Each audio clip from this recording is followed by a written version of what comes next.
Let me at him! Well, there it is. Hello, welcome to the FML Free-for-All Cup VI Shoutcast. Starting off with a fun game on Anderhole. Anyone remember this map?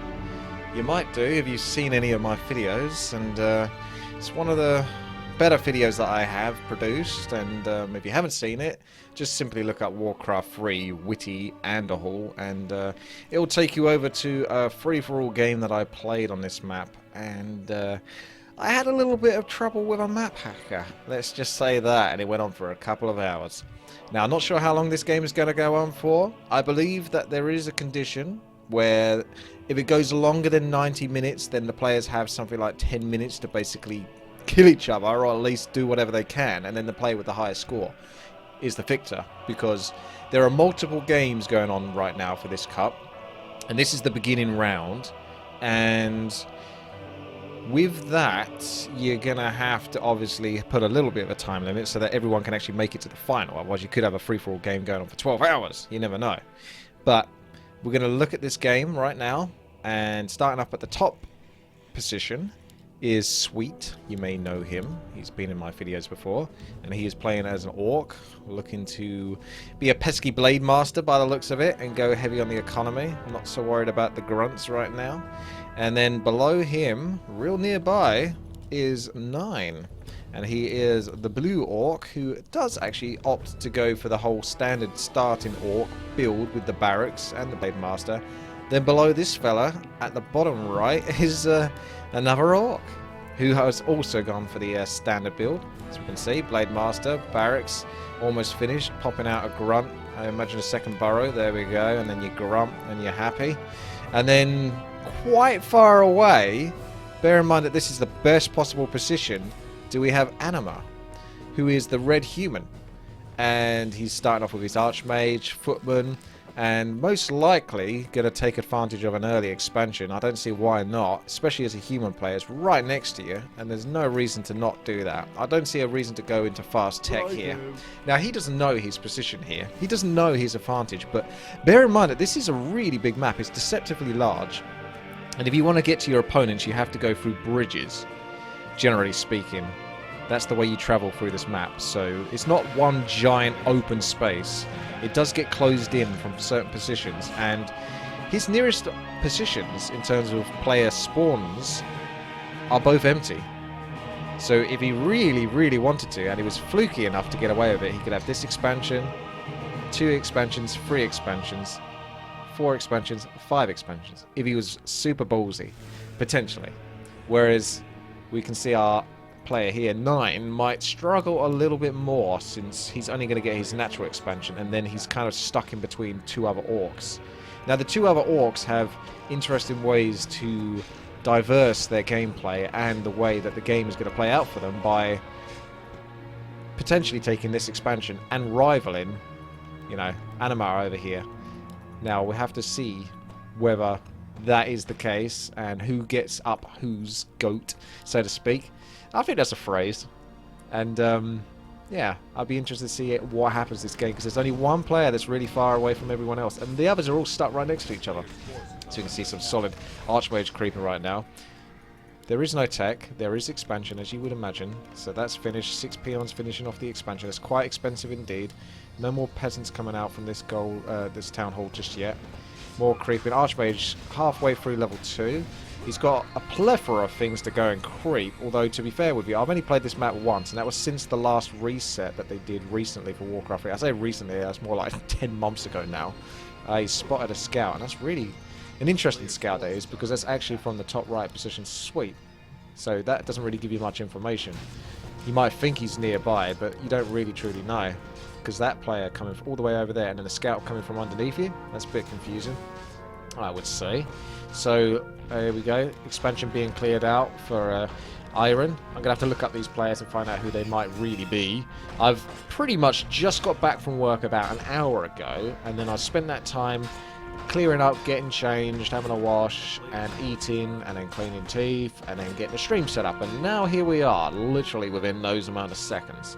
So I've yet to kind of work out exactly what is going on right now in terms of the further details of the cup, but That's information I can bring to you as I get it, and I'm sure I'm going to have a moment to do so. Sweet's already teched up because he chose not to go for the barracks and you just use the Blade Master alone just to pick up items. Claws of attack +6, Circuit of Nobility, pretty nice indeed, although he's going to be limited in terms of what he can do now. He needs to find more small green camps, but he is healing up with his healing salve in the meantime, so he's got time. More creeping for Anima, who's choosing to creep towards the middle of the map, and there is a Peon Scout coming out here, so pretty soon a lot of the orcs are going to work out that the human player is pretty much got his own territory, his own space, his own area.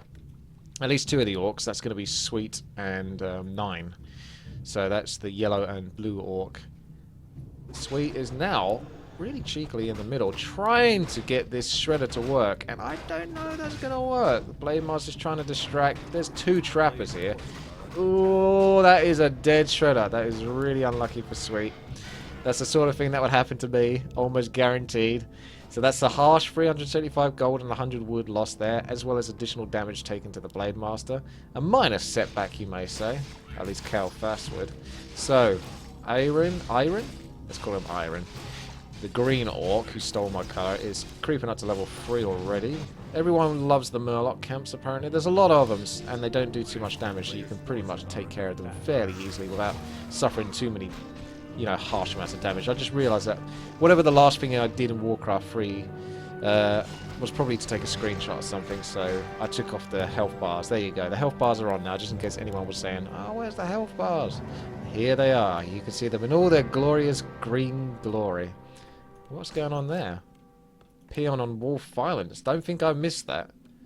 That seemed a bit harsh. Obviously paranoid about the human player and potential mechanical critters, but that would take a hell of a long time to get a mechanical critter from here over to here, I'm telling you. Wyvern's out for Sweet. Now this is going to be really good for him in the long run, providing he doesn't get too much hassle or have another orc find him with bats. But potentially he could creep a lot of the map once he starts stacking up those Wyverns very easily. They're able to traverse the map very easily. Very mobile, and they do a lot of bonus damage, basically. I say bonus damage, not really correct. They just do a lot of damage, provided you can allow them to do it. As in, you get the heroes tanky enough that they can take damage from these creeps. These are not easy creeps. Rock Golems and Slow from Geomancer. It's not very fun to deal with, but Sweet will manage to get past this. Oh, now we've got a nice gank going on here from Iron. He's about to finish off this Ogre Lord. He does manage to pick up the hilarious Flute of Accuracy, which increases your range DPS. And Anima might try to steal this camp, because I don't think Iron can actually compete versus this, but he can use his Blade Master. It does look like Anima did use the reveal from the Goblin Laboratory just to see what the Blade Master's up to, but he managed to pick up the item, and he's up to level 4 on the Archmage, which is very powerful. It's level 2 Brilliance, level 2 Water Elementals, and the Blade Master really trying to find something to do here, but struggling. He's going to pick off the Troll Trapper, get a little bit of experience. He's halfway to level 4, so he's not too far behind himself, and it's not ideal. He would have loved to have got the Creep Camp. Anima does not want to give any experience over to Iron, and Iron almost going for the Sepper before he was, well, the Sepper? Shredder, before he was picked up by the Zeppelin, who's going to be now very useful for bulking up the wood supplies for later on in the long run game for Anima. Okay, so Sweet, taking up towards tier 3. Moving towards his expansion now, a little late. 9 has finished his expansion, but it's only got 1 peon in the mine so far. And we've got Iron, who has actually filled up his expansion and is utilizing that, and is moving towards 2 Spirit Lodges. So he wants to push this. Well, the Orc casters are pretty much like the best casters you gotta get, so it's not a bad idea to go and heavily invest into those. There's nice scouting here from Anima, actually. Just using the footman here and there. You know, it gives you a bit of information. We can see that another expansion potentially is being opened up for Anima. He's going to choose whether he wants to go for it. Right now, he's deciding to bunker up. He's got his natural expansion. He's got his main. He's going to make sure he's got a whole ton of towers. So everyone that comes across him is going to say, nope, not interested in that. And then he'll most likely move into another expansion. He's not going to be too greedy and try to get multiple expansions by the looks of it. He wants to secure his main expansion and his main, and then move on. Ah! Did that Sweet Sentry Wall got caught out? How did you catch that out? maybe he didn't put it down. He tried to put down a stasis trap. Either way, there is one there. So that's a nice little sentry ward. That'll give some vital information as to whenever 9 is going to make this path over here. So then Sweet only needs to really worry about information from here. Witch Doctors are going to be very valuable on this map. Which, again, if you remember me saying at the start of this video how there's a video I have called First Impressions and a Haul. Yeah. I played against a map hacker, and this is what I'm saying, is sentry wards, stuff like that is going to be vital information. Vision on this map is so crucial because it's so large and there's so many places where people can sort of duck in and out through bridges. So many little shortcuts here and there, and being able to see what other players are doing on a map like this is huge. A huge advantage. And this player obviously had map hack, so he didn't need sentry wards, he could just see the entire map. So you can imagine what it was like fighting versus that, whenever someone knows exactly where you're going to go. Whatever angle you're going to take, whatever direction you're going to go, he knows. And it's incredibly frustrating to play against, so sure, you can enjoy that. So, Shadow Hunter coming out for Iron. Third hero of choice then, so Tauren Chieftain was the second hero of choice, who's pumping in the auras. He's got Hilarious Flute of Accuracy. Bone Chimes. Blade Master pumping out with the damage with a tiny Great Hall, looking for another opportunity for an expansion. This is kind of brave, actually. He's going in for the attack. He can definitely take care of this business, but he's almost given away his position, and what he's really interested in doing, although the Tauren Chieftain's going to lose all those auras for the army. Oh, that's a bit unfortunate. I think he tried to pass over an item there, but couldn't quite manage to do it in time. And we have the rest of Sweet's army actually progressing forward. So it actually looks like Iron, even though he's in a good position there to do a gank, unfortunately lost his Tauren Chieftain, and now the tables are turned. But I think he was probably considering taking an expansion really far away from his base, just as like a gamble, just to see if it's paid off. Because I've seen that before when I've cast these previous free-for-all cups, is that sometimes players don't always take the expansions right next to them. They take them miles away, and then, you know, sometimes it can work out. That was really good timing for Anima for all of these towers to go up. He's super heavily invested in these towers before going for the expansion. So this is something you could learn from if you want to be a human player doing this. This is not the sort of thing I would do. I would just straight up take the expansion, make it super vulnerable, maybe one tower, and then then have it get killed. But you can see that he's not benefiting from any of the gold from this gold mine yet. He's just spending all of this resources, like that's 2, 4, 6, 8, 9 towers. I don't know exactly how much gold it's going to be, but it's a heavy investment nonetheless before he's even going to get any resources back from that expansion. But he is in a position, since he's in the left, on his own, to basically get away with that, whereas the other players, since they're closer to each other, might have to take a few more risks. Sweet, replenishing the resources. So we're going to see a lot of Blade Master, Shadow Hunter, and Fast. I almost said Fast here. Don't finish that. Tauren Chieftain action. I don't think anyone is getting Fast here. Nope, no Fast here. Oh, the Shadow Hunter must have got killed, and another Shadow Hunter being respawned there.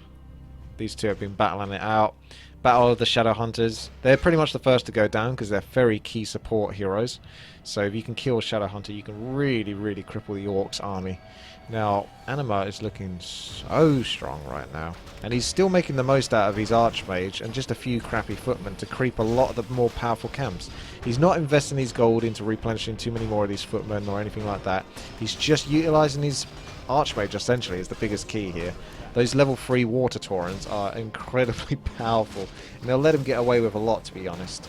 So he should be able to get away with that quite nicely. Sweet does manage to finish off this creep camp, and we have Iron over at the bottom here. Not obviously at the top left anymore, since he had to abandon that idea, and Sweet does secure this expansion. So that is Sweet's natural expansion. Well, his second edition expansion, but it's going to be tricky for 9. 9's going to need to find a player, I think, and take them out. The longer 9 stays in this game, the harder it's going to be. Now, he could get lucky and have the other players fight amongst each another so that his resources, his lack of resources, so to speak, ain't going to be too much of an issue because their players are spending resources to kill each other. But if he doesn't get the advantage of the other players killing each other and using their resources on one another, he's going to have such a lack of gold compared to the other players overall by the end of this game. Because Iron looks like he's setting up for this expansion. He's got tiny Great Hall, most likely going to stick it down. I'd be surprised if he doesn't. I think he just used the wrong item there. Again, that's something I would do. I can relate to that. He used the invulnerability potion, so he pressed the wrong hotkey. That was funny to catch him out on that. That's a little embarrassing, but it's always fun to have these. We're all human. We all make mistakes, so you know you got to get over it. So that's unfortunate, but hey ho. Maybe that was a deliberate move. Maybe he wanted more space for his inventory and his Blade Master. Maybe this is a mechanical critter, but I don't think it is.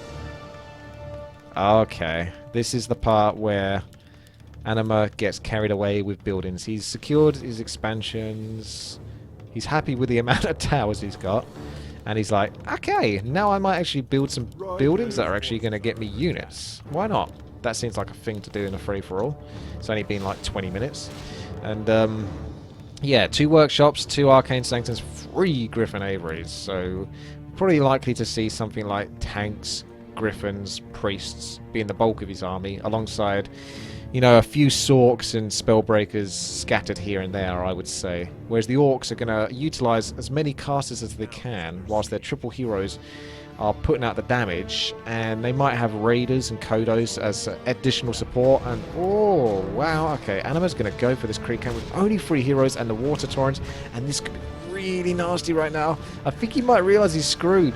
Oh, there we go, he's trying to escape out from the left, and he's just got caught, and oh yeah, I would say very smartly teleports out, because that is not going to get any better. And the real advantage here for Iron here is he actually gets revenge.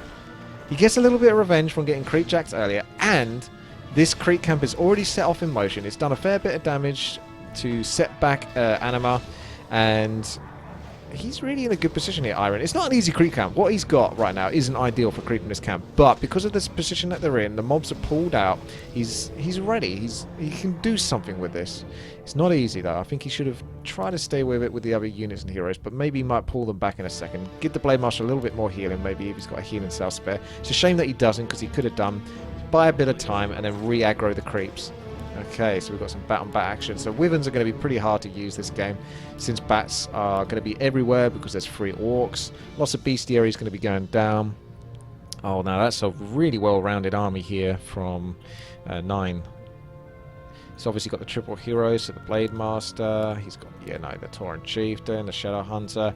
He's got Shaman, Witch Doctor, Spirit Walkers, Tauren, Grunts, and Bats moving in towards the Wyverns, but there's still another Wyvern coming out there. But there's a good range of units here that can deal with pretty much whatever Sweet has. But Sweet gets a nice chomp on there with the Devourer from the Coda on the Tauren. But unfortunately, this Coda is not going to escape with the Purge from the Orb, bringing it down. Although it might have just been from the Shaman. Hard to tell, but either way, that Coda went down. No chance there. And 9 really bloodlusted up and good to go. I don't see any Dispel right now for Sweet. He has got Spirit Walker, so he can potentially disenchant this, but he's only got so much mana, so it depends on how he wants to use it. Get them all clumped up together, maybe get a good disenchant, but it's going to be risky. He needs to fill up these burrows as much as possible. He hasn't got many towers. He's only got 473 wood, so he can't spam them down, and he's already in a big battle right now. I'm not sure if this is going to be the end of Sweet or whether he'll be able to fight this off. He's certainly got a decent-sized army, but Taurens are going to be nasty to deal with right now, and 9 is definitely looking very powerful, although he's trying to get positions here. Sweet trying to move in with the Blade Master. Oh, we've got a nice little stomp there. Gets a huge portion of the army, but he can't really commit to doing much damage here. And he's actually taking damage, just trying to instigate and push back a little bit. 9. Tauren Chieftain going down any second. Oh no, maybe not. Yeah, the Blade Master's going to bring him down. He had a huge Kaka's Gem of Health, which gives him an extra like 250 health. And now the next Tauren Chieftain might be next to go, although the Invulnerability Potion stops him from going down. Loads of casters now for 9. Although Kodo coming in, getting a chomp on the Tauren, bringing him down. Sweet's having to teleport right next to his own base, so this is looking really rough right now. Although he does manage to get a few kills before doing so. Good position now, a couple of towers up. I need to see these burrows being utilised, but at the same time he needs the gold coming in. Does he really though? Actually needs to utilise those burrows ASAP. This is a good position for those burrows to do some extra damage. The Taurens are now really in the mix of the army, doing some pulverise. Sweet really in a struggling position right now, but he's still got an army. He can still fight for this. He's still got 73 food right now, but though a lot of that's going to be coming out from the building productions. And we've got 9 with 71 food. So 9 has finally decided to push back out of this, because it's only so long he could stay here. That's definitely a difficult fight to have. I'm surprised he committed to it for so long. Maybe he thought he could have done enough just to push Sweet over the edge and just overmass him, but not quite. But it looks like 9 is probably going to come back to Sweet. I couldn't imagine him trying his luck now versus Iron, because that's really going to put him in a predicament if he's going to be playing versus 2 players right next to him, either side of him. Like I say, he kind of needs to kill a player. So I think he knows he needs to bring down Sweet. And he needs to rebuild. and work on the heroes levels, because he's doing okay. He's got 4 free 2, but if he had 5 free, he'd be in a position to probably finish that fight. But that's all circumstance. That's all circumstance entirely. But yeah, both players now recovering under those circumstances. Sweet definitely investing in more Spirit Walkers after that battle, because he sees how many casters Nine was working with and has decided to, you know, pull back on that. Looks like Iron might be having his own battles versus Anima. Anima just, he's going to be this player that hoards that gold, and wow, oh wow, that's some damage there from the Blade Master. I'm not sure there was a Divine Shield available there, but it certainly didn't get used. Blade Master didn't really give him a chance. Not much of a chance. That was harsh. But it doesn't matter too much. It's not ideal, but under the circumstances, Anima has only the interest of stopping this player from entering his domain. And it's not easy to enter that domain with so many towers. So many towers. Okay, so I'm just going to publish a video or two, so bear with me now that this is kind of live and in motion. And that's... what the hell is that item? Is that a custom item for this map? It must be. Retaliation spikes, 15%. So one can only assume that that is like the Crypt Lord's spiked carapace, where if someone is attacking... that's got to be an... is that an aura? It looks like it's an aura. I wonder if that affects the rest of his units. No, there's no aura under here. Oh no, yes it is. Fawn's aura. So it's Fawn's aura. I was thinking of the spiked carapace from the Crypt Lord, or Fawn's aura would have been a good obvious answer there as well. So yeah, it's Fawn's aura. Huh. Okay. Well, there it is. Yeah, Iron using that Blade Master once again. A very scary Bloodlust, level 5.5 Blade Master. Oh, wow, the Water Torrents are being sliced through like butter with that Blade Master's sword. It's so nice. That is some huge damage out there. So those Water Torrents are just going to start feeding the Blade Master, if anything. So he needs to be careful with that. Consider a respec, potentially. But I'm not sure. I think there's shops, since I've seen players with scrolls of healing. There's a marketplace in the middle. Got Goblin Laboratory and shops. Yes, we got that all covered. So you got pretty much everything you need on this map, for the most part. I'm not sure there's a mercenary camp. You'd think there would be, but there actually isn't by the looks of it. I don't see a mercenary camp. So that's the only thing that's missing. Otherwise, you have all the other shops. And it does look like Nine's going in for his game. That's a really nice dispel there. Utilising those Spirit Walkers as much as possible. In comes Nine, though, using the Torrent Chief. Blade Master go heavy on that Torrent Chieftain. Torrent Chieftain try to struggle into a new position. He's going to need another stomp to get out of that, I would think. Bat's moving in. Wyvern's going to go down here. My goodness, this is a whole mess of units. But it looks like Sweet's actually pretty good here, I would say, for the most part. I mean, Nine definitely looks a little bit stronger, but again, you've got all these towers you need to think about. The fight's going to go on for like another 30 or so seconds. That's towers being utilised there, but so many Wyverns being pulled back. That's heavy DPS, so Sweet needs to utilise his Blade Master as much as possible. Actually, he's got Torrents coming in just now. Very good timing there. He's going to need those, and those will definitely help push back Nine once more, as Nine has to teleport out. And I think he's trying to get experience from these fights, because there's not many creeps left, if any, really, on this map. It's actually been dealt with quite quickly. And, okay, Anima's now moved up to 100 food. That's a really important thing to note right now. 100 food. That is pretty much saying, I don't want gold anymore.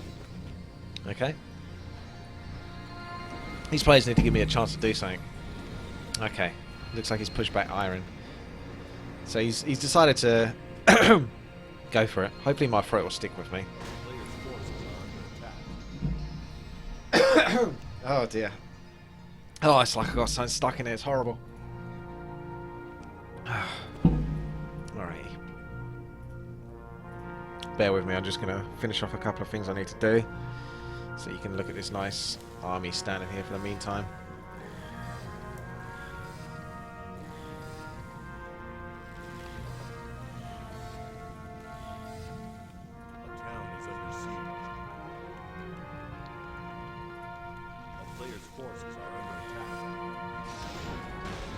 Alright, looks like these two are going at it.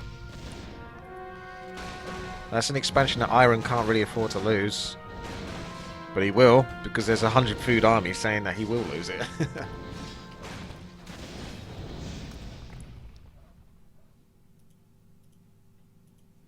Oh, rubbing salt into the wounds. Does look like Anima is securing this with yet more towers. So it's going to be really hard for Iron to try and get that back. He's going to have to win this fight. He's ready.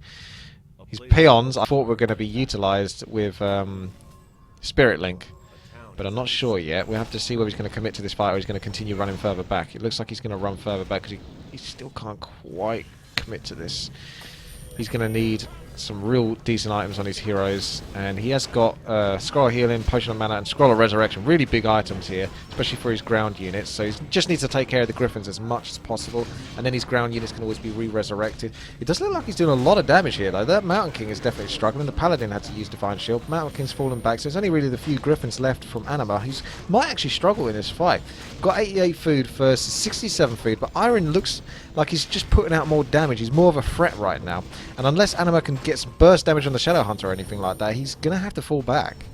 So that fight did not go well for Anima whatsoever. He's actually lost quite a lot of units, and oh my god, Iron is actually using the Scroll of Speed to get in there. Meanwhile, we actually have got a big old battle between Sweet, who's just about to lose his hero, versus Nine's Blade Master, so that's a huge critical point. Nine actually might have enough now to get into the game, since he's not going to be able to take on the bottom army, that's for sure, because they're doing their own business. Peons are whacking water elementals all over the shop. Taurens are having to fall back for Sweet. As we can see, he's just returning back to his base, and he might be in a little bit of a problem here, because trying to get that Blade Master and his Tauren Chieftain back is going to take some time, and 9 is probably not going to give him the time to get back to it. He's only got so much gold left. He's going to utilise it, I think, as much as possible now to just try and seal the deal, because if he doesn't capitalise on this victory, then he's pretty much going to struggle later on for, you know, any fights whatsoever. He's going to have a small army. Okay, so the bridge is kind of making it difficult for Iron to actually get the position he wants versus these casters of Anima. So Anima's actually really taking advantage of that bridge, because the battle didn't go well for him out here, out in the open, but in enclosed spaces where orcs, big fat Taurens and grunts and heroes can only have this much space to work with, that's where the human player takes advantage of them. They need to sort of like kite them into small closed gaps. So Anima actually has a great position here. Let's get back over to 9 versus Sweet, who really might actually be able to... Yeah, he's going to take down this altar, which is a huge deal. This is pretty much the end of Sweet right now. Unfortunately, Sweet will not be able to come back from this if he loses that altar. Got just about enough damage, overwhelming the peon's repair rate, and there's no way that Blade Master's going to come out unless he actually cancels on the altar. He's going to cancel on the altar, which means the Blade Master actually might have a chance to come back here. His own Blade Master going down if he doesn't get the invulnerability potion in time. He does not. The Hex does seal the deal. He took a gamble, go for the altar, so much time spent on it, and now he's gone back on it, and the Tauren Chieftain is looking in trouble here. He hasn't got a town portal to get out himself. He needs to escape. The towers are focusing so heavily, and there isn't... is there another Hex? There isn't another Hex yet. And he's actually... oh my god. Running out on 27 health. Oh no. Sweet actually might be able to make a comeback. This is what I was saying. He cannot afford to lose this fight 9. Or he can. He has a chance to sort of stay in the game. Oh my god. What the 2 Taurens here from Sweet just standing there? What is going on? Oh my goodness. Okay, so Sweet's coming back with his level 4 Blade Master. He's not... Okay, he's not going to quite commit to it. Although he's got 2 other Tauren here. One's being hexed, one could be... Oh, no, one's already been chomped by the Kodo. Oh, Shadow Hunter for 9, taking a lot of damage here. We've got the Blade Master back on Sweet. He's decided to sort of commit to this position. It's a little closed in, but he can move in. And he's bullying 9. 9 is having to fall back. He might lose his expansion. And that's the only gold income he's got right now, I think. Because the main gold, yeah, 1,000 gold is not much. Not much at all in a free-for-all situation. It's nothing, basically. Oh, wow. That is one of those things where you cannot know exactly what's going to happen. You can't know if you're going to get that altar or not. He doesn't know exactly how long it's going to take for the Blade Master. He had to make an executive decision, 9, to decide to cancel going for the altar and decide to pick off units or try to defend his heroes being destroyed. In the meantime, processing, trying to bring down the altar, and it cost him, unfortunately. He would have been better off if he went for the altar, but he couldn't know that. He already spent so much time in it, so you think that's a lot of time he's spent attacking a building, while Sweet can utilize that and do lots of damage to the units of 9 and just cripple him completely. So yeah, this really puts Sweet back into the game. Bear in mind, he's still got this expansion over here, so he's got 2 expansions. 9 has 0 right now. 372 gold. It's going to be coming in almost non-existently in about a minute because of that gold mine running out. However, 9 does have some pretty powerful heroes. The Blade Master is almost 6, so if he could have one really good fight, he might be back in the game. Oh, speaking of level 6 Blade Masters, Blade Storm going down right here from Iron, just critically going for it. He needs to get the Blade Master back though before the Storm Bolt comes in, and that's a huge army there from Iron, but he's struggling to commit first. It's that many towers, but he might be able to just pick off the Town Hall at least from a decent position. Oh, that's so awkward. Amenama. This is why I think a lot of players really hate to play against human in free-for-all, because human towers are just so plentiful for the most part. Oh, we've got a big battle over here, by the way. Sweet is actually starting to lose it by the looks of it. His Blade Master level 4 went down. His Tauren Chieftain's gone down. So 9 is actually making that comeback I was talking about. This is it. 9.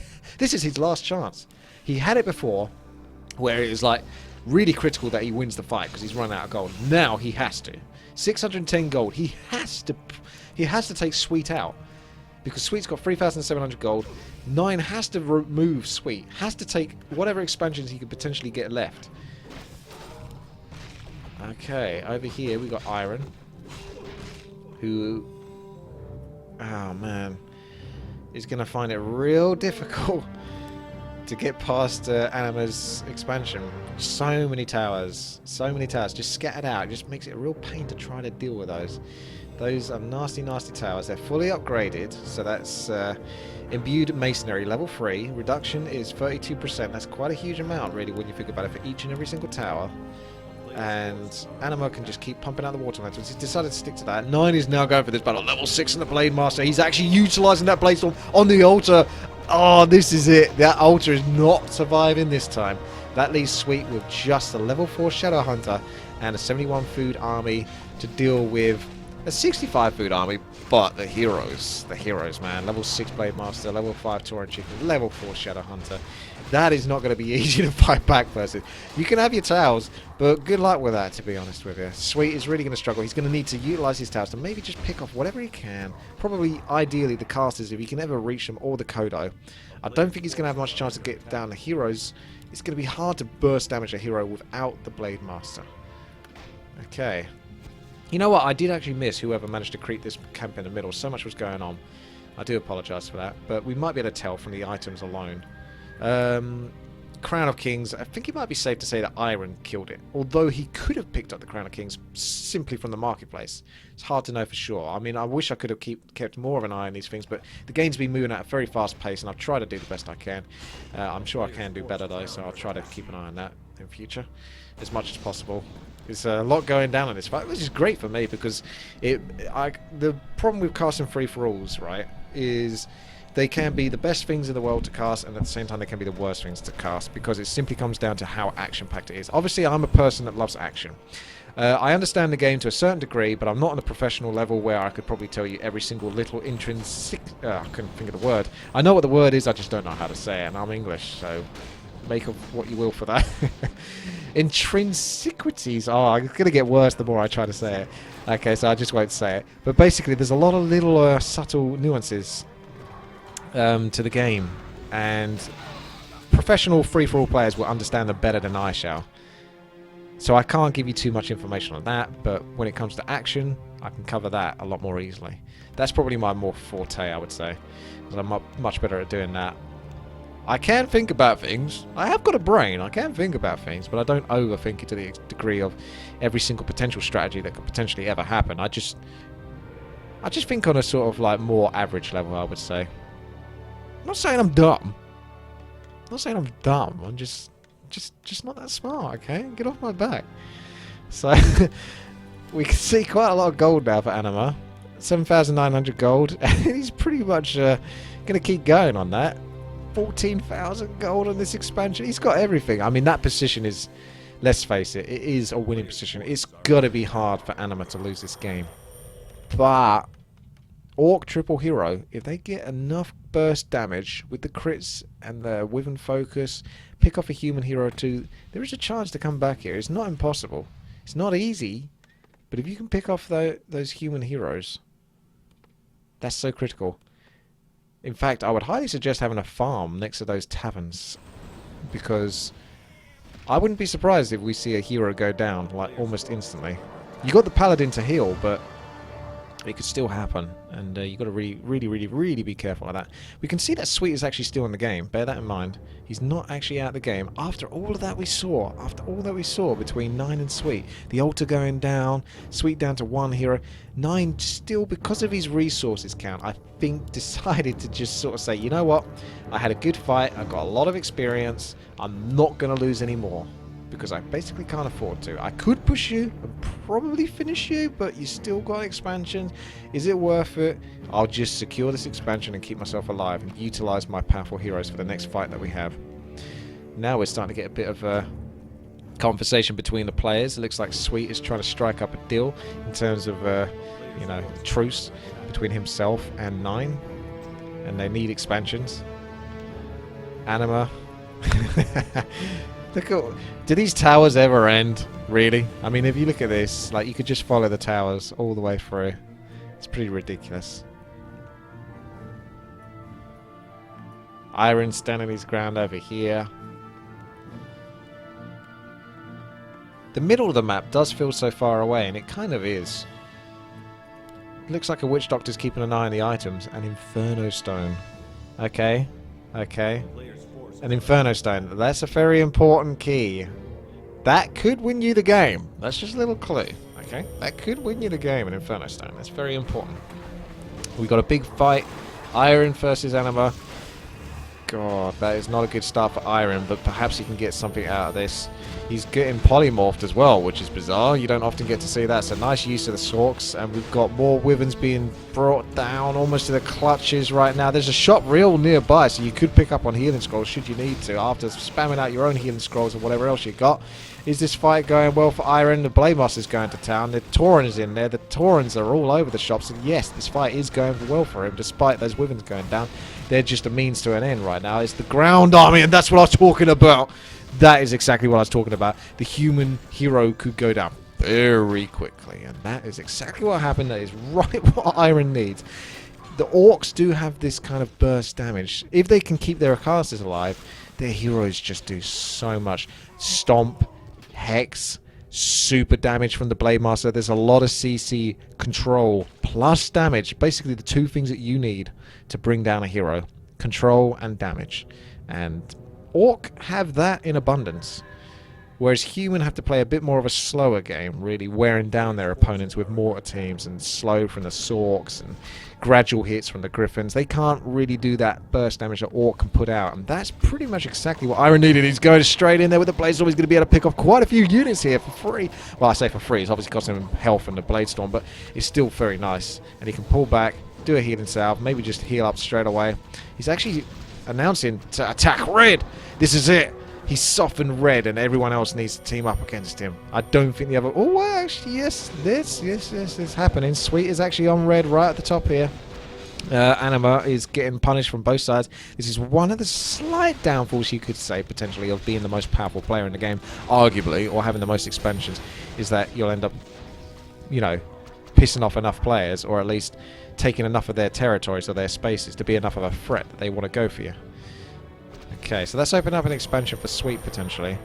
But I'm pretty sure 9 wants that expansion, doesn't he? So either they're having a truce, and Sweet is going to let 9 take the expansion in a bizarre sort of, like, friendship that can't last forever, obviously. We'll have to wait and see how that turns out. But I think that might be happening. I don't know, those two are deciding to sort of, like, say, you know, Sweet saying, look, don't kill me, and I'll let you have this expansion, which is kind of like delaying your death to some degree. But yeah, Sweet's just pummeling him through these towers. He's going for it. There's so many of them, and they will be able to pick off even the Taurens without that much focus fire. But I think they will slowly plow on as long as he keeps enough of them alive. And the Shadow Hunter heals are going to go a long way, spreading out those heals everywhere. So we've got 9 in the middle of the map. We see him down to 423 resources. We got Iron up to 91.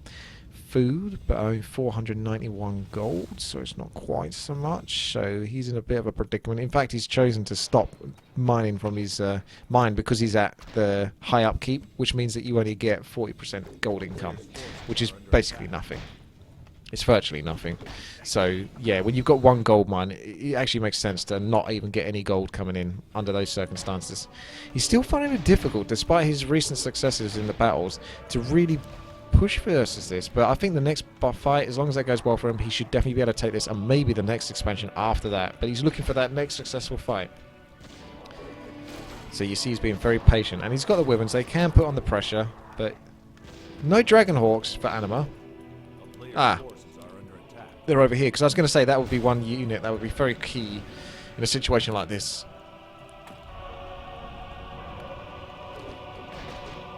Oh! Oh, hang on a second. No, are they...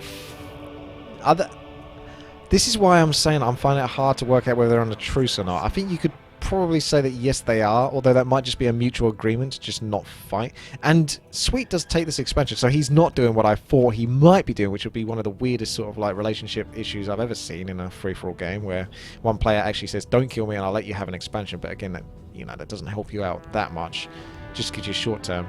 9 is saying, yeah, I need an expansion, so he's going to have to make the move. He's going to have to kill Sweet. And they don't really want to kill each other, or at least Sweet's making it awkward for him, guilting him into saying, look, I want to be friends, don't kill me. But yeah, 9 needs this. He doesn't have a choice, he needs this. So Sweet will need to understand that the hard way. Expansion down. Yeah. Does he have a tiny Great Hall? No, I think he's only got enough gold for it. Oh, he does have a tiny Great Hall actually, so he has 423 gold spare. What I'll need to do is take a look at these heroes and items, but bear with me, I'm just going to finish off the rest of my video. This is it, I can't even publish these videos, it's difficult. It's so action-packed. I need a moment, give me a moment, alright? Blimey, just give me a break. Okay. So far on the minimap it looks safe for me to go and do some maintenance work, so I'm just going to work on that.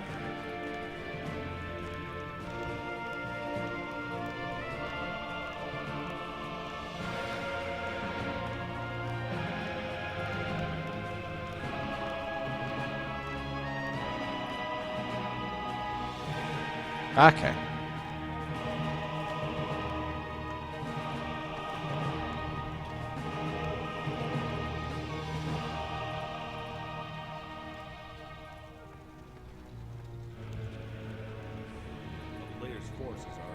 Oh, it's kicking off.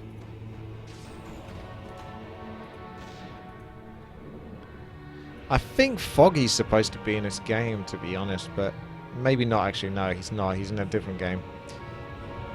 By the looks of it. So we might actually see him in a future game, potentially, Foggy. Because there's obviously more rounds to go that I'll be casting. And I'll probably be putting each of these free-for-all rounds as a separate YouTube video.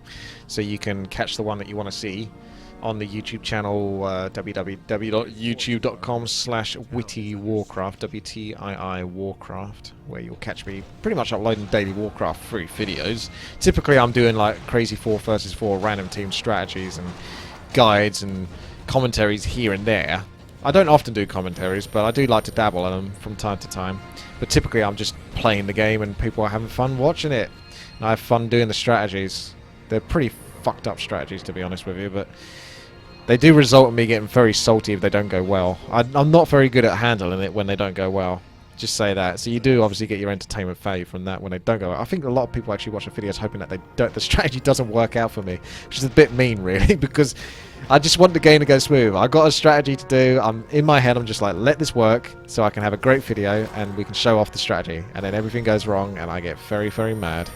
Alright, so we see Anima with almost 100 food.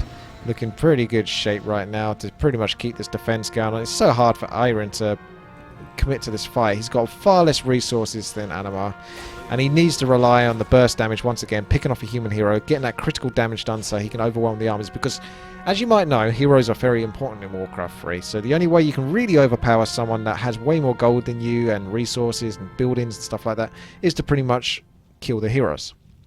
If you manage to do that, like kill even just one hero, maybe 2, you can overwhelm an army like huge, much larger than yourselves, just because of the heroes alone.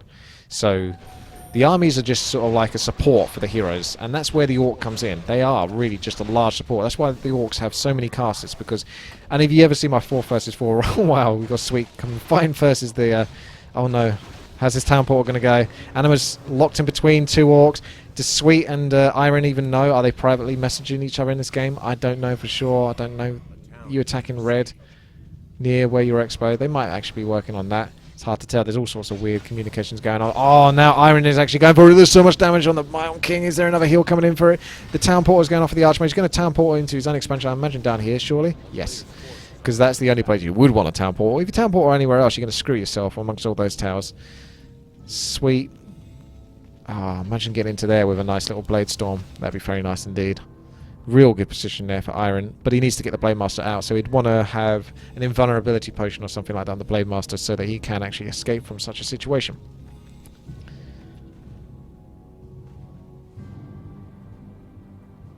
Oh, right.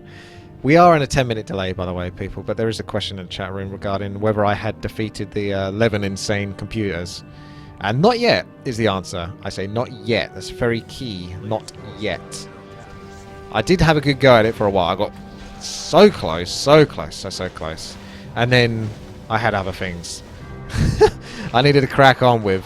It's one of those things that takes quite a bit of time and quite a lot of commitment. So I will be getting back to that stage, hopefully soon, where I can take on the computers once more. And I will definitely beat the 11 computers. And the way I want to do it is to also beat the time that was set by... was it Free for All Warcraft or something like that? Fun Warcraft. I can't remember the name. I apologise for that. But he has a video of him beating it. And I think he did it in like 2 hours, 11 minutes or something, which is a really short time to beat all the computers. So there needs to be some serious exploitation going on, so I need to perfect it. Okay. Okay. We've got a moment here. We've got a moment to discuss things. So let's take a break. Let's take a break. Let's look at it. So... we have 9. He has a level 6 Blade Master, boost of speed, invulnerability, claws of attack plus 6, boost of Quell for Last, which is like the best item you can have on a Blade Master, plus 6 agility, parry up to vitality, that's going to help with health, orb of lightning, just a bit more water Taurens, given experience to level 6 Tauren Chieftain. Oh my, that's really, really good. Might see a respec towards Shockwave to take care of those towers, potentially with that, because he can just keep sacrificing himself, but almost deliberately lose the Tauren Chieftain, come back with 300 or so mana. That's nice for a good few more shockwaves. Okay, so we also had the level 5 Tauren Chieftain, soon to be level 6 himself for 9, who's utilising the Orb of Lightning. Pendant of Mana, which is huge, as you can see, is up to 550 mana. Oh, this is a nice gank here from Anima. He says he's coming. He needs to run away from it. He's been caught so awkwardly. So many casters caught off at the back there. And 9 has got the powerful heroes, but he's choosing not to sort of fight for us. His Bat Rider's coming in, but not doing enough. Oh, no, the Shadow Hunter has gone down. This is not what 9 wants. He needed that expansion. I can understand him standing there to try to protect it, but he didn't actually really fight the battle. He almost accepted that he was never going to win that fight, but he doesn't know that, surely. He decided to cry out for help and get out. And he's going to lose that expansion. He's probably got a little bit of gold from it. He's managed to bring himself back up to 2,000 gold, which is nice. It's better than like the 400 gold he was left with. Archmage is level 6, giving out some vital information. Blade Masters on their way.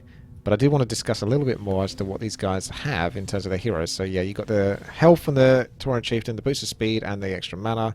The Shadow Hunter is kind of hard to tell you what the Shadow Hunter has now because he's dead.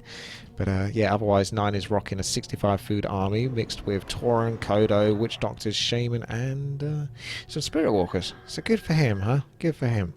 Okay, let's have a look at what Iron's got down here at the bottom. I think he's probably the most powerful orc right now, or the scariest orc. Is Blade Master, level 7, Crown of Kings, boost of speed, Orb of Lightning, so you kind of standard stuff, except the Crown of Kings is very nice to have in a Blade Master. No Mask of Death yet, maybe he was checking the marketplace for that. He's got Tauren Chieftain, level 6, again, Keka's Gem of Health, Vitality, and a really, really good item. Okay, they do kind of have Mask of Death here, because they've got Scourgebone Chines, which is basically giving you... it gives you health back based on the amount of damage you do, a percentage. So it will give you 15% of the damage that you deal, which obviously is huge for a Blade Master when he's critting for like 300. So that's a big amount. And then you got the Shadow Hunter, who's rocking a couple of parry-ups of Vitality and some useful items such as the Scroll of Resurrection, Pendant of Mana, and Scroll of Speed. And he's got 76 food army, which is pretty much focused along Taurens and Wyverns, with a smaller focus on casters. A few Spirit Walkers, Witch Doctors, and Shaman mixed amongst the lot. Okay, so that's 9 and Aaron. Over here we have Sweet, the other orc, who... where is his Blade Master gone? It's not dead, is it?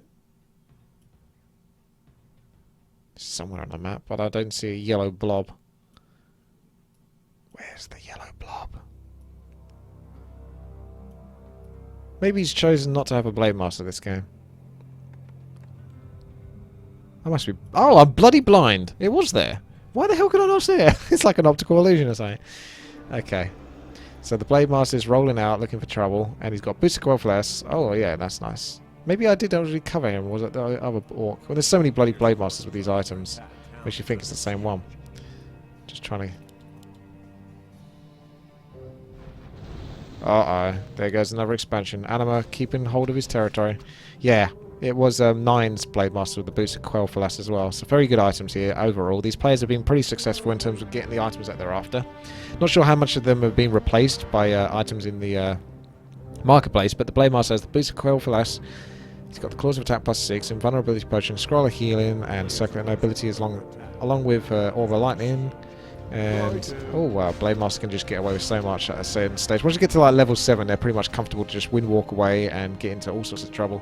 Tauren Chieftain here, again with the whole Kekka's Gem of Health and Parry up to Vitality. Everyone got their own, got the same items. Scroll of Healing, nice little battle there. I don't know what that's all about, but why not? Chuck some peons in. Sweet Shadow Hunter actually has one of the more unique items, which could be a game changer in the long run. He's got the Staff of Silence. That's huge. This description for these items is pretty weird. The Lion Horn of Stormwind. Don't know why they look like that, but okay, that's extra armor. Maybe it gives 2 armor. So it's been buffed. Instead of giving 1 armor, it gives 2 armor. So apparently the people that balance this map believe that and everyone, there's people in my comments section that always say, you know what, the Lion Horn of Stormwind that gives +1 armor to all units nearby is actually super underrated. It's pretty good. Well, these guys don't think so because they've actually buffed it up to 2 armor, which is a pretty big deal to move it from 1 to 2. It's doubling the amount of armor it gives. But anyway, Potion of Mana, we got Scroll of Protection, Clarity, and an army of 73 food with Taurens, Kodo, and a small amount of Chaos Casters, so pretty similar to what Iron was using without the Wyverns. And then of course we have Anima, sorry, the Red Human, with a level 6 Archmage, boasting a Claws of Attack +6, Staff of Sanctuary, pretty much critical item to keep your heroes alive, or your units potentially. Invulnerability Potion, Greater Mana. He's rolling in here with a huge group of Griffins. That's got to be about 10 or so Griffins with a couple of Dragon Hawks. He's up to 97 food right now. He's got Priests helping support, and it looks like he's going somewhere else to deal with over here. He's spotted something. He wants to pick on 9, who's slightly out of position now. 9... Has he got a town portal? He has got town portal. He's going to commit to this fight because he's kind of forced into it. Blade Master going to town on the Griffins, and will... Oh no, he's going to decide to get back. Shadow Hunter's in a little bit of a pickle there, so he's going to get out of that fight. Now that gives Aaron a little bit of a chance to pick off a couple of spare units that were left by, and also the town hall, almost definitely. Maybe not actually. Yeah, he chooses actually to be super safe, despite how low health that town hall is. Although he will pick it off in a second. Yeah. Okay, so as I was saying, Anima, he's the Red Human. He's got his Archmage. He's got... I don't know where the Mountain King went. Where'd the Mountain King go? There he is. They're so small. Oh, okay. These items have really been edited a little bit. +3 armor and 50 health. So this is almost like a Blizzard balance patch, is what I'm seeing. These are changes I would probably make myself. If I was to balance... This actually gives me an idea for a future video. I'm going to steal it. But, yeah. +3 armor, 50 health on the ring. So it's not just like +3 armor, which is kind of crappy. So if you give it a little additional extra, +50 health, it's a pretty big deal. And also catching all of these towers. Yeah, that's very nice. Almost all of the towers, anyway. There's so many, you can't possibly get them all. That's the challenge. Anima's saying, look how many towers I got. Can you kill them all? Okay, so he's got the Staff of Sanctuary, the Ring of Protection, and the Paladin. Where'd you go, fella? He's invisible, but I can still see him. Map hack. A Wand of Lightning Shields, Ring of Regeneration, Cloak of Shadows, some more lower tier items, Lesser Clarity, Staff of Sanctuary, and naturally, Pendant of Mana, so 250 mana on a Paladin, so 580 mana, and a heal, a Holy Light, which he'll have level 2 Holy Light right now, potentially level 3 if he hits level 5, is going to do, you know, well, level 2 Holy Light will do 400 health for 65 mana, and he's got 580, so he's got almost 10, so he's got like 9 Holy Lights in him, which is a lot. if he can keep that hero alive. So if he can get the Mountain King powerful enough and have the Mountain King tank as much damage as possible, he's in a great position. So I guess these players are trying to sort out a fight amongst one another. They get into position. Anima's going to be, once again, because he's, in quotation marks, the most powerful player, he's going to be getting teamed on quite a lot this game. I could never do this. I just can't. I can cast these free-for-alls, but I can't play them. In case people are almost no doubt saying, why don't I play them? I can't do this. I'm not. Have you seen me play free-for-all? You've seen me play free-for-all. It doesn't go well for me. I'm not patient enough. I can't do it. And if I do try to play patient, I typically just get fucked over anyway. So I'm not going to put myself in a position where I'm going to get that stressed. I can't handle the stress. My blood pressure's too high. Iron might be able to pick off the rest of this expansion because Anima's hearing talk about people trying to gang up on him, so he's chosen to fall back to his other expansion. But to be fair, he would only be guarding a position, a defensive position, because right now there's no gold. There's no real reason to defend this position other than it just pushes Iron a little bit further back and keeps him off his case.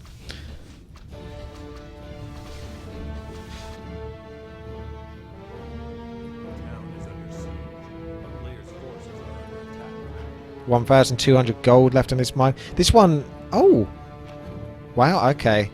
2 gold mines left and both with 1,200 each. We've got 3 players amongst one another.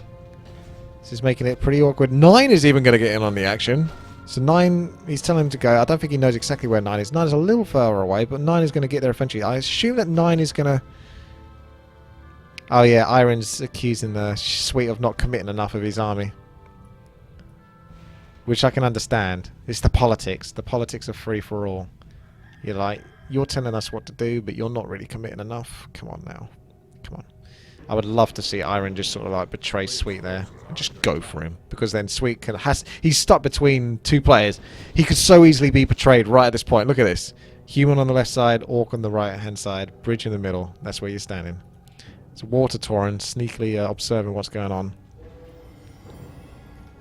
Mountain King, so close to level 5. He's got to power up. Ah, now 9's in a better position. They should be able to see him now. 9's got his own thing. Iron can see him, so Iron could communicate that 9 is there. As you see.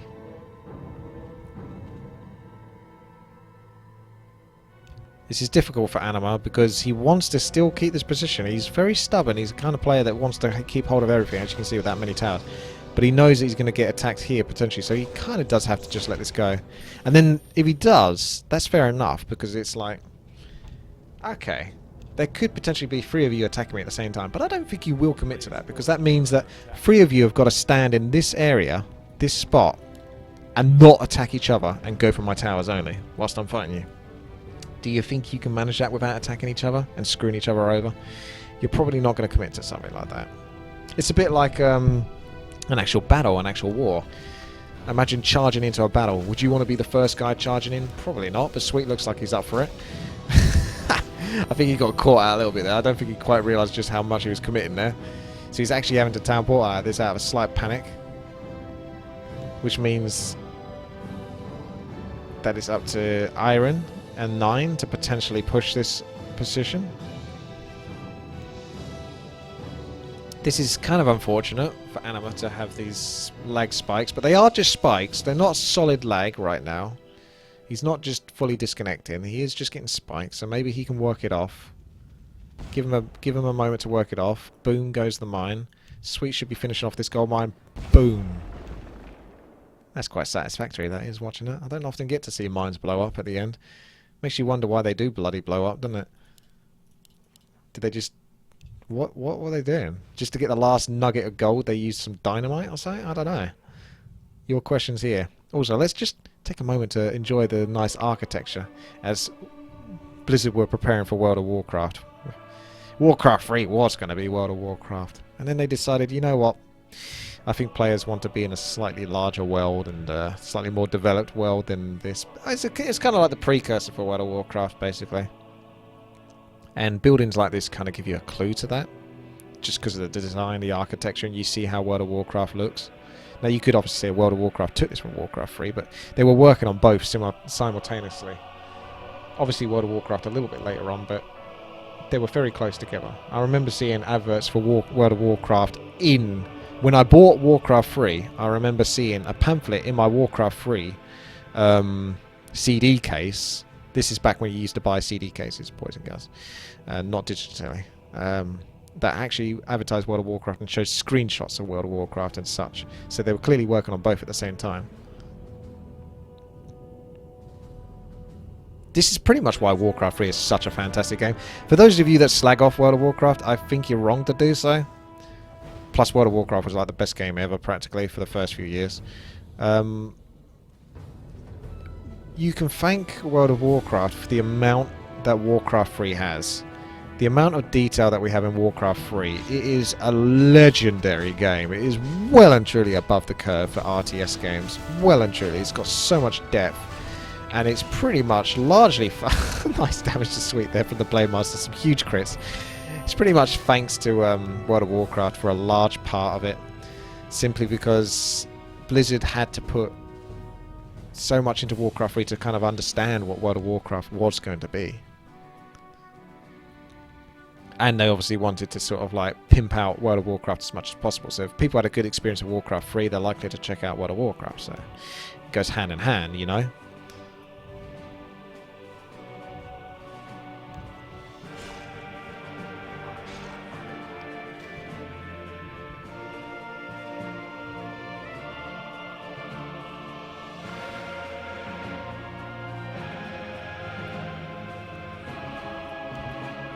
I think we've reached the point that always happens in a free-for-all where we start to get to a slightly stalemate position, which is kind of awkward because we've still got all players alive.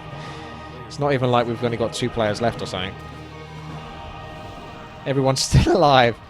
So welcome to free-for-all. It goes on for a long time. That's the thing, you know, I'm brave. I take on these casts. It's not easy to freaking shoutcast free-for-all games because they go on for an eternity. You've got to come up with a lot to say. I can come up with a lot to say, but not everyone appreciates that. I could do a whole silent cast and only cast whenever things happen, but you know, it's up to you really. Let me know. Oh, these spikes are still happening, which is pretty unfortunate. That is pretty darn spiky.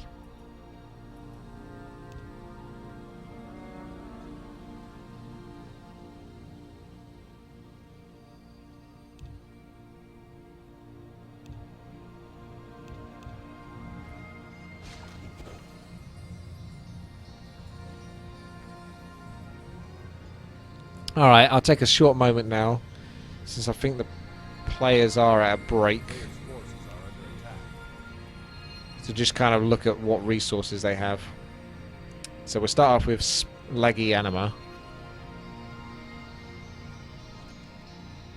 If I can get a chance to look at his buildings before he lags anymore.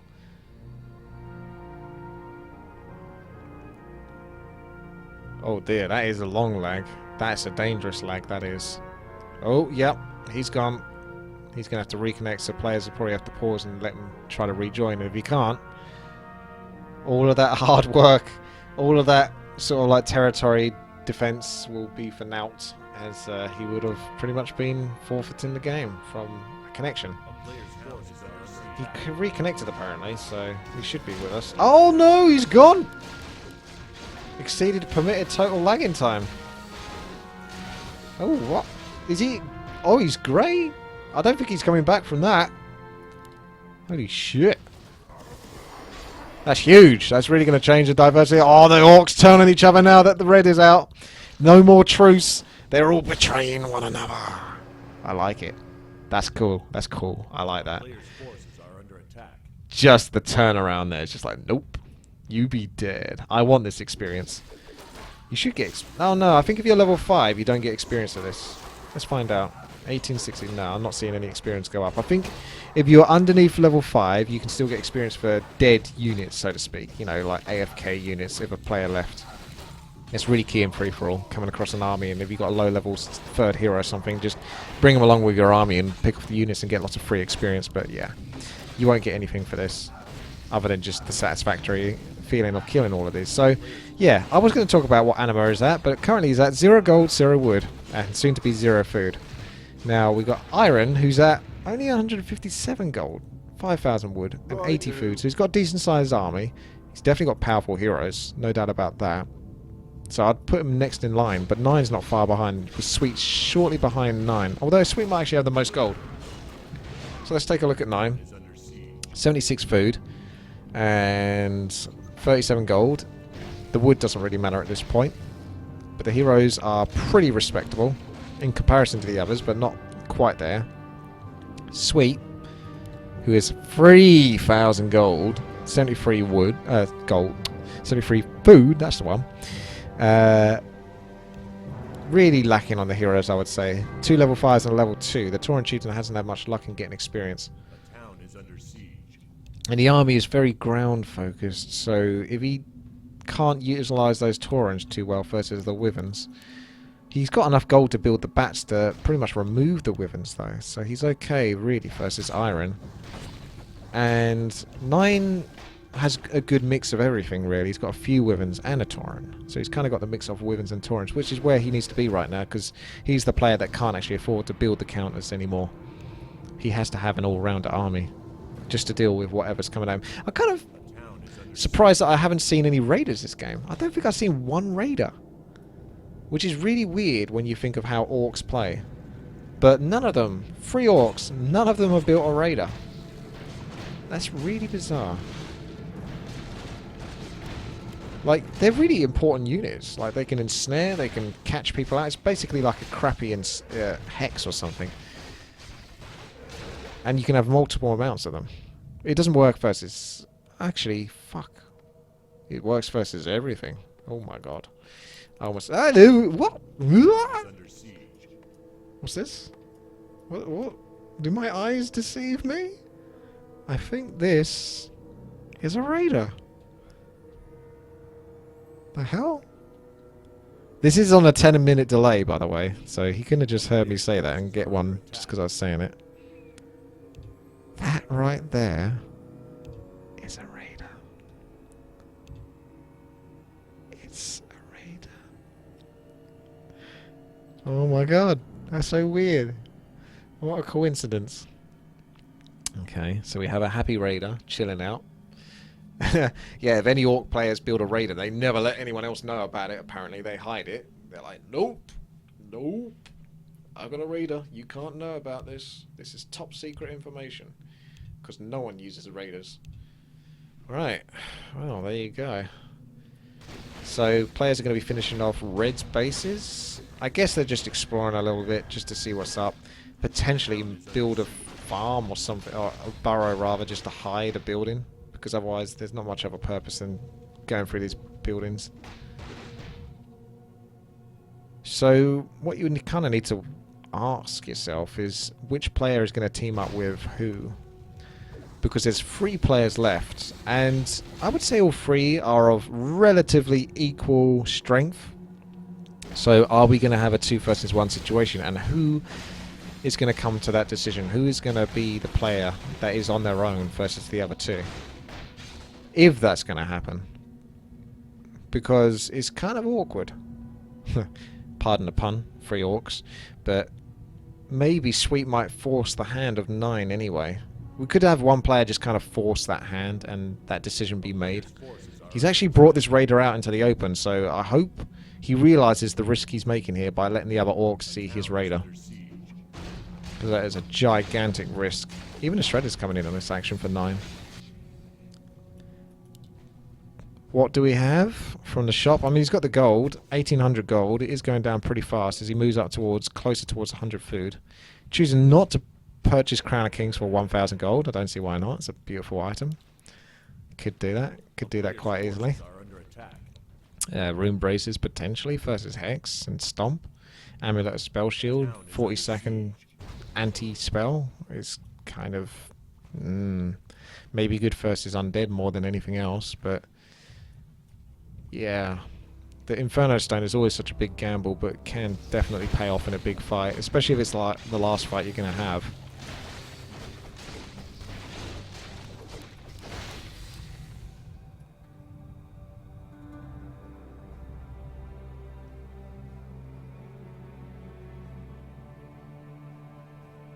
The town is under siege.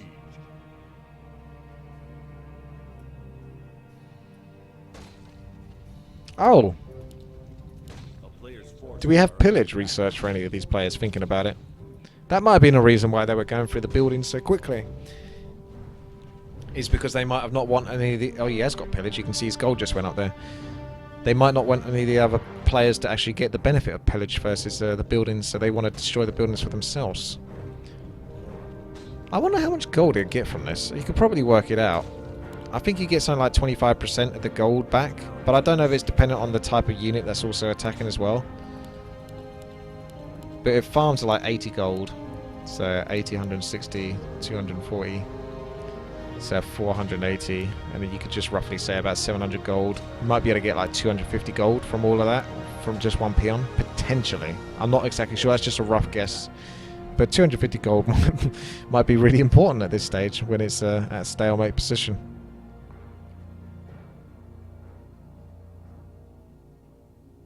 A town is under siege. 9 just needs to build up those heroes to level 6. Tauren Chieftain's almost there. Shadow Hunter... I guess the Shadow Hunter doesn't need to be level 6 so much. Big bad Voodoo. Very gimmicky. A lot of mana. Could just easily be countered by Hex if the player is quick enough. It's only really gimmicky thing just to keep your units and other heroes alive and away from taking damage for a very short period of time. Maybe you might warrant it being worthwhile just to mitigate the damage, the burst damage. The Raider has been spotted and it is not taken to very kindly. Sweet's Raider is gone. Oh no! The other Raider has been spotted. Are under attack. Iron has spotted the secret Raider. And a couple of Tauren as well are protecting it. And a Spirit Walker. Very shifty looking group over here. Don't know what business they're getting up to, but I don't think it's legal. I was about to use the word legal and legitimately, but I couldn't decide which one, so I just went with both. Legal. That's cool. We should use that as a word from now on. Is it legal? Yeah, it's legal. Totally legal, mate. Don't worry about it. Ah, here we go. Trust Sweet to be the one to try to betray someone. I'm not saying that it's something he would naturally do, but you know, he does seem a bit of a starer. So he's already starting this up between the two players. Who's going to go on who?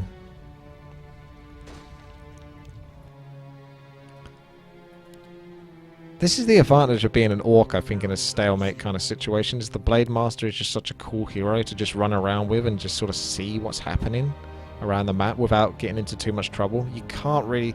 I mean, the Archmage with Mass Teleport is obviously very, very good. Probably the best overall, but... The Blade Master is a fun hero to just run around people's bases, get an idea, get some information, just kind of... Look at this. I mean, you can just... He's not even in Windwalk right now. He's just walking around casually. Righto. Picks up the Wand of Illusion, uses up the Scroll of Speed. I guess he didn't know it's 2 charges. You could troll someone actually with that. Righto. Would you sell a Scroll of... Well, would you change a Scroll of Speed for 2 Wands of Illusion? It's a good question, really. I'm not sure. I think I might actually keep the Scroll of Speed over 2 Wands of Illusion. Because you could just use 2 charges and then drop the item, and the player doesn't know that it's... You know, there's only 1 charge of it. Oh, nice try from 9 there, but not quite quick enough. This Blade Master is going to be escaping from that. Oh! Oh, wait, no! I spoke too soon! Purges? Do they work on invulnerable heroes? What the fuck? How is he still getting purged? Oh my god! No! What a stupid way to die! No offense to Iron, I mean, he didn't know that was exactly going to happen. He went back in as well. That is such a harsh way to lose your Blade Master. For 2 Wands of Illusions. Oh well, that's funny. Okay, so we've got a big fight here. Sweet. Oh, 9 in a great position for the Blade Storm just to really mess up the army of Sweet. Forcing the Town Portal back, that's a huge advantage for 9 right there. So not only did he get the Blade Master experience, which actually should have knocked him up in experience on his heroes. Yeah, he's doing much better now. But he actually had a bit of a victorious battle versus Sweet, who's actually killing off one of his towers. Can he just move the peons there? Why is he killing the tower? Can he not get the Tauren out otherwise? I don't understand what he's doing there. Maybe that's just a way to vent his frustration. I don't think he realised these guys were in the way. Sorry, I missed the question in the chat room. It's gone already. Jeez, you guys are actually typing quite quickly. Thanks for that, I suppose, but give me a second. I'll actually have to scroll back up for that. What do I think about the Warcraft 3 movie? That's kind of funny you say Warcraft 3 movie. One, it's not the Warcraft 3 movie, it's the World of Warcraft movie. If it's the Warcraft 3 movie, it'd be more... If anything, it's the Warcraft 1 movie. Okay? That's what it is. It's the Warcraft 1 movie. But... yeah, it's not World of Warcraft movie, it's just Warcraft. So yeah, it's more like Warcraft 1 based. I'm excited for it. I'm definitely going to enjoy it, even if it's bad, because it's got lots of action in it, and there's going to be so much beautiful CGI to look at. People might slag off the CGI and all that kind of stuff, but I don't necessarily mean in terms of exactly the quality and all that. I mean, you can be sort of snarky about it, or I just enjoy it. But just the actual CGI with fantasy elements, you don't get to see that often. The only CGI we really get to see these days are fucking superheroes, okay? You don't often get to see, like, medieval style CGI. Orcs, axes, orcs throwing horses, okay? Need I say more? We don't get to see that in movies these days. They're all just superheroes flying around all over the place. That's your CGI, basically. Oh dear. There goes the Raider, utilising his ensnare, guaranteeing the kill on the Tauren. Yeah, but otherwise, for the movie itself, I'm very excited for it. I think they might... I mean, with Duncan Jones in charge, I think he'll be able to do the best job he possibly can do. I better talk about it afterwards, to be honest. Talk about it. Yeah. Okay, it looks like 9 is definitely overpowering this position, but obviously the towers for Sweet are going to help him out. Just keeping that Blade Master along. Oh, Sweet's Blade Master goes down so quickly, couldn't get him out of there. And that is basically the winning point right there, is killing that Blade Master. 9 keeping his own Blade Master alive. He's got his own healing wards. Blade Master in a great position. Invulnerability potion, keeping him going. Now it's only really the Tauren Chieftain level 2 and level 5 Shadow Hunter. 9 can't quite commit to killing the whole army, but he might actually have enough mana on these Spirit Walkers, provided he just keeps using the Tauren to die, to keep resurrecting the Tauren, which we should see shortly, if he does. Nice utilisation of the Staff of Silence there, just buying himself a little bit more time. Stopping the heroes from progressing much further, but yeah. Oh, God! Did I even spot on the mini-map? The whole time that was going on, poor 9 had this on his mind. Almost all of his stuff is dead, so even killing Sweet. Iron has actually taken advantage of this situation. So Iron's in the bottom position. He's super far away. He's got all of his buildings. Looks like 9 is saying, fuck it. If I'm going down, you're going down, Sweet. He doesn't want Sweet to win, maybe. Because he could turn on Iron, but then he can't win unless he's got a building miles away, because that's it. He should be dead in a second. I don't see any other buildings. This might be it. That is it. Well, Sweet has a chance to come back.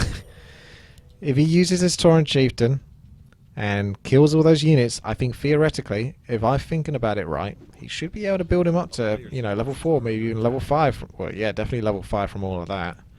So I want to see him do it, and I want to see him do it now. Like, hurry the hell up before, you know, Iron comes after you. Seriously, hurry up and do it. Stop typing. Freaking kill them, get the experience. If that works the way I think it does, and I want to see where it does because I'm freaking not sure, please go and kill it. But yeah, back to the Warcraft movie. Gonna be good, regardless of whether it's bad. That's kind of my answer. It's gonna be good even if it's bad. But yeah, I'm not expecting super sort of like smart story or dialogue, because Duncan Jones will do the best he can do, but he's also being sort of like... He's got legendary pictures behind it, where I like legendary pictures, but they're not known for their very, how do you say, complicated scripts, I would say. They're relatively dumbed down, a lot of their sort of movies and stuff like that. They're entertaining movies, but they're a little dumbed down, so we do have that concern. We're not having much depth, and Warcraft has so much depth. Okay, here we go. Big old battle. Iron. Sweet. Level 3 Tauren Chieftain. Keeping alive with the stomp. But the Wyvern's going to town, and all the casters for Sweet on the back. And we do see a big bad voodoo. And it's shortly dealt with.